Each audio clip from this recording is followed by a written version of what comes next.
ఇక్కడ ఒక మాట రాస్తున్నాడు. ఎవరి మాట చూడండి, ఇక 4వ వచనంలో, శరీరం ఒక్కటే ఆత్మయు ఒక్కడే, ఆ ప్రకారమే మీ పిలుపు విషయమై ఒక్కటే నిరీక్షణ యందుండుటకు. అంటే ఎవరు చెప్పండి? పిలువబడిన వారు. నువ్వు పిలువబడిన గుంపులో నీవు ఉన్నావా? పిలువబడిన గుంపులో నీవు ఉన్నావా? దేవుడు నిన్ను పిలిచిన పిలుపును నువ్వు ఎరుగుదువా? ఒక వ్యక్తి దేవుని ఆ యొక్క సంఘములో చేర్చబడడానికి అవసరమైన మొట్టమొదటి విషయం ఏంటంటే దేవుని యొక్క పిలుపు. ఈనాడు చాలామందికి దేవుని యొక్క పిలుపు అర్థం కాల. దేవుని యొక్క పిలుపు అంటే ఏంటో తెలియదు. దేవుడు పిలుపు అంటే ఓన్లీ కేవలం సేవకే అనుకుంటారు. పిలుపు వచ్చిందన్న సేవకు పోయినాడు, ఎక్కడ పోయినాడు, మెరికల్లో పనిచేస్తున్నాడు. సేవకు మాత్రమే కాదు, నీవు ఆయన బిడ్డవుగా ఉండు నిమిత్తమైన పిలుపు. దేవుడు పిలిచాడు, దేవుడు పిలుస్తున్నాడు. ఆది నుండి దేవుడు పిలుస్తూనే ఉన్నాడు. ఆయనతో కూడా ఉండుటకు పిలుస్తున్నాడు. ఎవరిని పిలుస్తున్నాడు? పౌలు చెప్పాడు కొరింథీలో ఉన్నటువంటి సంఘానికి. ఆయన 1వ అధ్యాయంలో ఆయన ఎవరిని పిలుస్తూ ఉన్నాడో జ్ఞాపకం చేస్తూ ఉంటున్నాడు. రండి చూద్దాం. 1వ అధ్యాయం, కొరింథీయులకు రాసిన మొదటి పత్రిక 1వ అధ్యాయం 27వ లేకపోతే 26 నుంచి చదువమ్మా. సహోదరులారా, ఏమ్మా, మిమ్మును పిలిచిన ప్రేమైన దేవుని బిడ్డలారా, ఈ రాత్రి నేను ఒక ప్రశ్న అడుగుతున్నాను. దేవుడు నిన్ను పిలిచాడా? దేవుడు నిన్ను పిలిచాడా? మీ దగ్గర జ్ఞాపకం చేసుకోండి. మీరంతా అంటే దైవ మర్మములు అనే పుస్తకం మీ దగ్గర ఎంతమంది దగ్గర ఉంది? చేతులు ఎత్తండి. మీలో చాలామంది దగ్గర లేదు. ప్లీజ్ మీరు కొనుక్కోండి. దైవ మర్మాలు అనేటువంటి భగత్ సింగ్ గారి పుస్తకము మా బుక్ రూమ్లో నేను అనుకుంటాను, నేను చెప్పడానికి బాగుండదు, కానీ నేను ఎప్పుడు స్టాక్ పెడతానని, ఎల్లప్పుడూ స్టాక్ పెడతాను. దైవ మర్మములు అనేటువంటి యొక్క పుస్తకము చాలా అవసరము. మీరు ప్రతి ఒక్కరు కొనుక్కోండి, ప్రతి ఒక్కరు మీ ఇంట్లో పెట్టుకోండి, దాన్ని చదవండి. దైవజనుడు భగత్ సింగ్ గారు రాసినటువంటి ఆ పుస్తకంలో ఎన్నో అద్భుతమైనటువంటి మర్మాలు దాంట్లో ఉన్నాయి. దాంట్లో ఒకటి ఏంటంటే దేవుని యొక్క స్వరము వినుట అని ఒక టాపిక్ ఉంది. ఆయన ఇంచుమించు దాన్ని ఒక 20 days రాశాడు. 20 దినాలు, ఇంచుమించు 20 నుంచి 25 దినాలు దేవుని యొక్క స్వరము వినుట అనేటువంటి అంశం మీద ఆయన రాస్తూ వచ్చినాడు. దాంట్లో దేవుని యొక్క స్వరము వినుట, దేవుని యొక్క పిలుపును వినుట.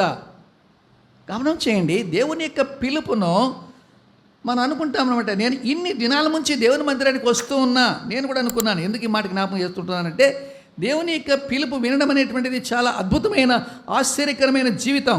దేవుని యొక్క పిలుపు లేకుండా మనం కట్టబడలేము, వృద్ధి కాలేము, హెచ్చు కాలేము, ఏం చేయలేము. నేను 1973వ సంవత్సరంలో యేసు ప్రభు దేవుడు అని తెలుసుకున్నా. 73వ సంవత్సరంలో 73 నుంచి 79 దాకా నేను ఒక లూథరన్ చర్చ్కి వెళ్ళేవాడిని. 6 సంవత్సరాల కాలం ఒక లూథరన్ చర్చ్కి వెళ్ళాను. నా విషయం ఎట్లాంటిది అని అంటే, నాకు ఆయన బాప్తిసం కూడా ఇచ్చేశారు. నా పేరు కూడా మార్చేశారు. నీ పేరు పాల్రెడ్డి పో అని చెప్పేశారు. నా పేరు కూడా మార్చారు, అన్నీ మార్చారు. నాకు ఒక చిన్న బైబిల్ కూడా చేతికి ఇచ్చారు. బైబిల్ కూడా ఇచ్చేసి, నువ్వు తిరుపతి ఈస్ట్లో నేను 10th క్లాస్ పాస్ అయినప్పుడు నాకు ఆ యొక్క బాప్టిజం తీసుకున్నాను. మరి తిరిగి పీజీలో ఉండేటప్పుడు మాత్రమే ప్రభువును ఎరగడానికి నాకు అవకాశం దొరికింది. మీకు జ్ఞాపకం చేస్తాను. 2 మాటలు నా సాక్ష్యాన్ని జస్ట్ కొద్ది మాట చెప్పి నేను ముగిస్తుంటున్నాను. నేను అలా బాప్టిజం తీసుకున్న తర్వాత తిరుపతి ఈస్ట్లో మన లూథరన్ చర్చ్ ఒకటి ఉంది, నువ్వు అక్కడికి తప్ప ఎక్కడికి పోకూడదని చెప్పాడు. ఎవరు చెప్పండి? ఇప్పుడు కూడా అదే చెప్తున్నారు. నువ్వు పోతానే నీళ్ళలో ముంచేస్తారు. ముంచేసి ఏం చెప్తారు చెప్పండి? మీరు ఎవరంటే మీ దగ్గర అనుభవం ఉందో లేదో నాకు తెలియదు. మా దగ్గర అయితే ఇట్లా ఉంది, అందుకని మీకు చెప్తున్నాను నేను. ఇది మీకు నీళ్ళల్లో ముంచినాను, బాప్టిజం ఇచ్చినాను. ఇది మీ తల్లి సంఘం. ఏం సంఘం చెప్పండి? ఇది మీ తల్లి సంఘం. తల్లి సంఘాన్ని విడిచిపెట్టి ఎక్కడికి పోకూడదు. తల్లి సంఘాన్ని విడిచిపెట్టిపోతే మీరు వ్యభిచారం చేసినట్టు. ఎంత దౌర్భాగ్యకరమైన బోధ, ఎంత దౌర్భాగ్యకరమైనటువంటి కలుషితమైనటువంటి బోధలు ఈ దినాల్లో తయారైపోయినాయంటే ఇట్లా పరిస్థితి అయిపోయింది. సత్యాన్ని తెలుసుకోవడానికి, దేవుని యొక్క వాక్యాన్ని ఎరగడానికి నువ్వు సరైన స్థలంలోకి రాకపోతే నీ జీవితంలో ఎలాంటి అద్భుతమైన దేవుని యొక్క ఆశీర్వాదాలు పొందడానికి నువ్వు పాత్రువి కానీ పాత్రురాలు కానీ కాలేవు. 6 సంవత్సరాలు నేను ఆ చర్చికి వెళ్ళాను. ఎట్లా వెళ్తాను? 9 గంటలకు ఆరాధన స్టార్ట్ అవుతుంది. అక్కడ 9 నుంచి 10:30 మ్యాక్సిమం అంటే 11కి అయిపోతుంది. టేబుల్స్ వేసి ఉంటారు. పోవడం టేబుల్ మీద కూర్చుంటాను. కూర్చొని వాళ్ళు కూర్చుంటే నేను కూర్చుంటాను, వాళ్ళు లేస్తే నేను లేస్తాను, వారు చేతులు పైకెత్తే చేతులు పైకెత్తాను. అయిపోయింది. 6 సంవత్సరాలు ఇంచుమించు 5.5 సంవత్సరం గడిచిపోయింది. వస్తానే ఇట్లా గూడు ఉంటుంది, గూడులో ఇట్లా బైబిల్ పెట్టేస్తాను. అయిపోయింది. ఆ రోజుతో ఆదివారం అయిపోయింది. ఇంకా వారం అంతా నా పని ఏం చెప్పమంటారా? సినిమాలు చూడడము, తిరగడము, ప్యాకాట్ ఆడడము, తాగడము, గొడవ పెట్టుకోవడము అని చేయడం. నేను చర్చికి పోవడం లేదా? పోతున్నాను. బైబిల్ నా దగ్గర లేదా? ఉంది. 6 సంవత్సరాలు నా జీవితం అలాగే గడిచిపోయింది. ఒక దినమున 5 సంవత్సరాల తర్వాత మా సొంత విలేజ్లో ఒక దేవుని మందిరం కట్టి, చర్చి కట్టి, దాని డెడికేషన్ జరుగుతోంది. డెడికేషన్ జరుగుతుంటే అక్కడికి ఒక ఆయన వచ్చి డెడికేషన్ అయిపోయిన తర్వాత నన్ను ప్రశ్న అడిగాడు. ఏం ప్రశ్న అడిగంటే, యేసుప్రభువు నమ్ముకున్నావా అన్నాడు. నమ్ముకున్నాను. ఎన్నేళ్ళు అయింది అన్నాడు. 5 ఏళ్ళు దాటిపోయింది అన్నాను. చర్చికి పోతున్నాను. బైబిల్ ఉందా ఇక్కడ? బైబిల్ ఉంది అని చెప్పాను. అయితే బైబిల్ చదువుతున్నావా అన్నాడు. చదువుతున్నాను అన్నాను. బైబిల్లో నీకేమైనా డౌట్లు ఉన్నాయా అని అడిగాడు. నేను అన్నాను, ఒక్క డౌట్ కూడా లేదన్నాను. ఆయనకు అర్థమైపోయింది, బైబిల్లో డౌట్లు లేవు కదా, నీకు అంతా తెలిసి ఉండాలా, లేకపోతే ఏం తెలియకుండా ఉండాలా, అంతే. డౌట్ లేవంటే అంతే. డౌట్ లేదంటే అర్థం ఏంటంటే, అంటే బైబిల్ మీద డౌట్ అని కాదు, అర్థం కాని సంగతి ఏమైనా ఉందా అని అర్థం. నీకు అర్థం కాని సంగతి ఏమైనా ఉందా అంటే అర్థం ఏంటంటే, నాకు అర్థం కాని ఏది కూడా లేదు, అంత అర్థమైపోయింది. ఆయన తెలిసిపోయింది. సో ఎక్కడికి వెళ్తున్నావు అన్నాడు. నేను లూథరన్ చర్చికి వెళ్తున్నాను. లేదు కాదు, నీకు ఒక సహవాసాన్ని పరిచయం చేస్తాను, నువ్వు తిరుపతికి వెళ్తూనే నీకు ఒక వ్యక్తిని పరిచయం చేస్తాను, నువ్వు వెళ్ళి పలానా చోటు వెళ్ళి కలుసుకుంటే ఆయన నేను ఒక చక్కని సహవాసాన్ని తీసుకొని వెళ్తాడు అన్నాడు. ప్రియమైన వారికి జ్ఞాపకం చేసుకోండి, అది 1979 సంవత్సరం. 78 సంవత్సరం డిసెంబర్ 25 ఆ ప్రాంతంలో క్రిస్మస్ సందర్భంగా ఆ మందిరాన్ని డెడికేట్ చేశారు. సెలవులు అయిపోయినాయి. నేను 79 ప్రారంభంలోనే నేను తిరుపతికి వెళ్ళాను. తిరుపతికి వెళ్తుండగా ఆయన ఒక వ్యక్తిని నాకు పరిచయం చేశాడు. వెళ్ళాను, ఆయన పరిచయం చేసుకున్నాను. పరిచయం చేసుకున్న తర్వాత ఆయన చెప్పాడు, నేను వెళ్ళే సహవాసాన్ని నేను పిలుచుకుపోతాను, నువ్వు రెడీగా ఉండు అని చెప్పాడు. నేను రెడీ అయిపోయి ఆయన రూమ్కి వెళ్ళాను. నేను తయారై నడుచుకుంటూ వెళ్ళాను. దేవుని మందిరానికి వెళ్ళాం తిరుపతిలో.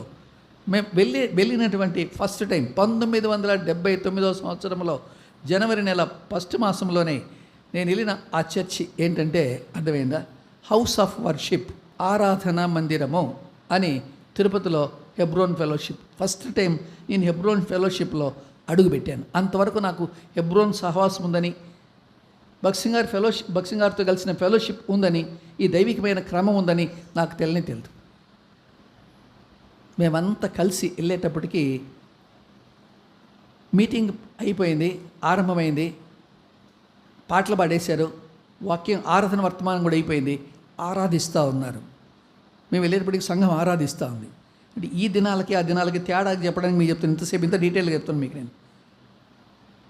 ఆయన ఏం చేస్తాడంటే అట్లా గేట్ కాడికి వచ్చాడు. గేట్ దగ్గరికి వచ్చిన తర్వాత ఏమైందేమో నాకు తెలియదు కానీ సడన్గా నన్ను వదిలేసేసి ఆయన ఎక్కడో వెళ్ళి జనంలో కూర్చునేసాడు అంతే. ఎందుకు కూర్చున్నాడు అంటే, ఇక్కడ దైవ సేవకుడు ఉన్నాడు అంటే నువ్వు ఇంత లేటుగా వచ్చినావా అని అడుగుతాడేమో అని భయపడి తెలియకుండా తలకాయ ఉంచుకొని వెళ్ళి ఎక్కడ కూర్చున్నాడు. నేను ఎక్కడొచ్చాను, నేను ఫస్ట్ టైం వచ్చిన, నాకేం తెలుసు, ఎక్కడ కూర్చోవాలో తెలియదు, ఏ విధంగా కూర్చోవాలో తెలియదు, ఏం చేయాలో తెలియదు. నేనేం చేశానంటే, నేను వెళ్ళి బ్రదర్ కూర్చున్నట్టు ఆ గోడకు పోయి కూర్చొని, గోడకు ఆనుకొని ఇట్లా చేతులు పెట్టుకొని, అందరూ గుర్తుపెట్టుకోండి, కళ్ళు మూసుకున్నారు, మోకాళ్ళ మీద ఉన్నారు, ఆరాధిస్తా. నాకు అది ఆరాధన కూడా తెలియదు, ఎందుకంటే నేను అప్పుడు నాకు ఆరాధన చేసి ఉంటే కదా తెలియడానికి. ఆరాధన కూడా తెలియదు. అందరు ఆమెంటున్నారు, ఆరాధిస్తున్నారు, అంతా అయిపోతుంది. గంట సేపు అయిందండి. ఈ దినాల్లో లాగా అర్ధగంటో, పావు గంటో, 20 నిమిషాలు, 30 నిమిషాలు, స్పెషల్ స్పీకర్ వస్తే 10 నిమిషాలు కాదు, ఎవరు వచ్చినా గంట సేపు ఆరాధన. గంట సేపు ఆరాధిస్తున్నారు. మోకాళ్ళ మీద ఉన్నాడు, మోకాళ్ళ మీదనే ఉన్నాడు, ఆరాధించేవాడు ఆరాధిస్తూనే ఉన్నాడు, కళ్ళు మూసుకున్నాడు, కళ్ళు మూసుకొనే ఉన్నాడు. ఎవడు కళ్ళు తెరవలా. నా పని ఏం చెప్పమంటారా, గోడకు ఆనుకొని అందరు ఏం చేస్తున్నారో చూస్తున్నాను నేను కళ్ళు తెరుచుకొని.